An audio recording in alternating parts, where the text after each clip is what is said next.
السلام علیکم ورحمۃ اللہ وبرکاتہ۔ الحمدللہ رب العالمین والصلاة والسلام علی رسولہ الکریم وبعد۔ شیاطین سے اپنی حفاظت کے لیے ایک بہت ہی اہم معاملہ جس پر آیات میں اور احادیث میں بہت زور دیا گیا ہے وہ یہ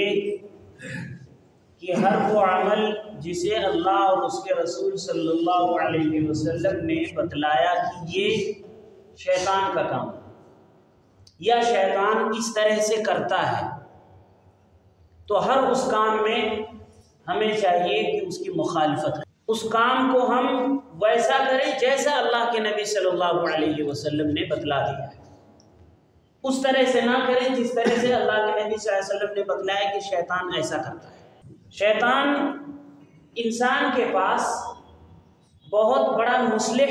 اور ناصح کی شکل میں آتا ہے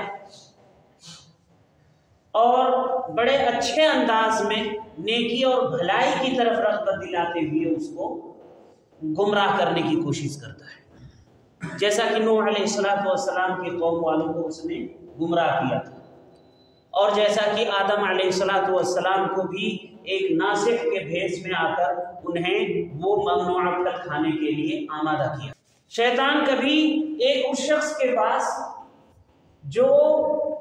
خلوص کے ساتھ کام کو انجام دینا چاہتا ہے، جو نیکیوں کو چھپا کر کرتا ہے، جو یہ کوشش کرتا ہے کہ وہ اپنی نیکیاں لوگوں کے سامنے کبھی ظاہر نہ کرے۔ اب وہ شخص کبھی نماز پڑھ رہا ہوتا ہے، سنت پڑھ رہا ہوتا ہے، اور شیطان آ کر اس کے پاس یہ وسوسہ ڈالتا ہے تو ریاکاری کر رہا ہے۔ اب ایسے وسوسے میں پڑھ کر انسان کیا سوچتا ہے کبھی کبھار کہ اس سے بہتر ہے کہ نہ کرو، ریاکاری کرنے سے بہتر ہے کہ وہ کام نہ کرو۔ حارث بن قیس ایک مشہور تابعی ہیں، وہ کہتے ہیں اذا كنت في الصلاة فقال لك الشيطان انك ترائي فزدها طولا، جب تم نماز کی حالت میں ہو اور شیطان تمہارے اندر یہ خیالات ڈالے، یہ وسوسہ ڈالے کہ تو ریاکاری کر رہا ہے، تو پھر اس شیطان کی ارادے میں اس کی مخالفت کرتے ہوئے نماز کو اور زیادہ لمبی کر دو، کیونکہ شیطان اسی لیے یہ وسوسہ ڈال رہا تاکہ تم نماز چھوڑ دو۔ تو ہر وہ کام جو نیکی کا کام ہے آپ اسے خلوص سے کرنا چاہتے ہیں، اور آپ کے اندر شیطان یہ وسوسہ ڈال رہا ہے کہ آپ ریاکاری کر رہے ہیں، اس سے بہتر ہے کہ یہ کام نہ کریں، تو آپ اس کی مقدار بڑھا دیجیے یا اس کو اور زیادہ لمبا کر دیجیے۔ صدقہ کر رہے ہیں اور ایسا وسوسہ آئے تو وہ صدقہ اور زیادہ کیجیے تاکہ شیطان کو مایوسی ہو۔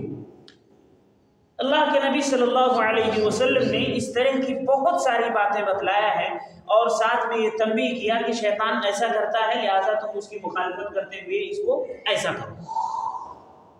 احادیث میں بات موجود ہے، کئی احادیث میں، ایک حدیث میں ہے لِيَأْكُلْ أَحَدُكُمْ بِيَمِينِهِ وَلْيَشْرَبْ بِيَمِينِهِ وَلْيَأْخُذْ بِيَمِينِهِ وَلْيُعْطِ بِيَمِينِهِ، تم میں سے ہر کسی کو چاہیے کہ وہ داہنے ہاتھ سے کھائے، داہنے ہاتھ سے ہی پیے، داہنے ہاتھ سے ہی کسی کو کچھ دینا ہے تو دے، اور کسی سے لینا ہے تو داہنے ہاتھ سے ہی لے۔ پھر آگے کیا بتلایا؟ فَإِنَّ الشَّيْطَانَ يَأْكُلُ بِشِمَالِهِ وَيَشْرَبُ بِشِمَالِهِ وَيَأْخُذُ بِشِمَالِهِ وَيُعْطِي بِشِمَالِهِ، کیونکہ شیطان یہ بائیں ہاتھ سے کھاتا ہے، بائیں ہاتھ سے پیتا ہے، کوئی چیز دینا ہوتا ہے تو بائیں ہاتھ سے دیتا ہے، کوئی چیز لینا ہوتا ہے تو بائیں ہاتھ سے لیتا ہے۔ اب یہ شیطان کا عمل ایک طرف اللہ کے نبی صلی اللہ علیہ وسلم نے بتلایا اور ساتھ میں بتلایا کہ اس کا الٹا کرو اور دائیں ہاتھ سے تم یہ سارا کرو۔ اللہ کے نبی صلی اللہ علیہ وسلم نے ایک اور حدیث میں، علامہ البانی رحمہ اللہ نے اسے صحیح قرار دیا، فرماتے ہیں قیلوا فإن الشیطان لا تقیل، تم دوپہر کے وقت میں کچھ دیر آرام کر لیا، اس لیے کہ شیطان یہ آرام نہیں کرتا ہے۔ آرام کرنے کا مطلب یہ نہیں کہ آپ گہری نیند میں سو جائیں، آپ کچھ دیر اطمینان سے اپنے سارے کام کاج چھوڑ کر لیٹ جائیں اگر فرصت ہے تو۔ اور سبب کیا بتلایا؟ شیطان کی اس میں مخالفت کرنی۔ اس لیے کہ شیطان پورا دن اپنی مشن میں لگا رہتا ہے، لوگوں کو گمراہ کرنے میں مشغول رہتا ہے، لہٰذا تم اس کی مخالفت کرتے ہوئے تم دن میں تھوڑا سا آرام کر لو۔ اسی طرح سے قرآن مجید میں اللہ تعالیٰ نے ارشاد فرمایا ان المبذرین کانوا اخوان الشیاطین، کہ اسراف کرنا یعنی فضول خرچی کرنا یا ضرورت سے زیادہ خرچ کرنا یہ شیطان کا عمل ہے۔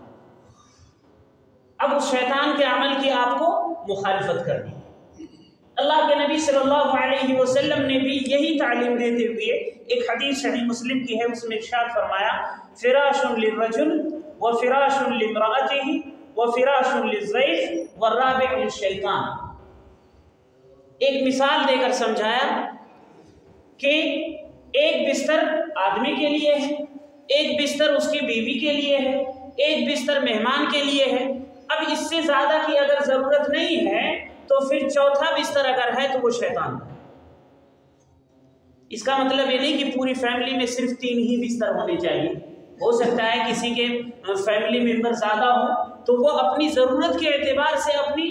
گھر کے ساز و سامان مہیا کرے، اس سے زیادہ وہ خرچ نہ کرے،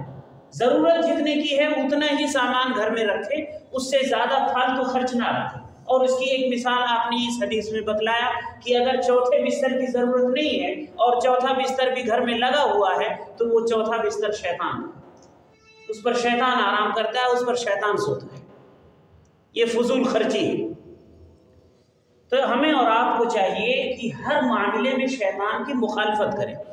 اس مسئلے میں کچھ اور باتیں رہ گئی ہیں، وہ انشاءاللہ کل کے درس میں بیان کی جائیں گی۔ اللہ تعالی ہم سبھی کو کتاب و سنت کا پابند بنائے۔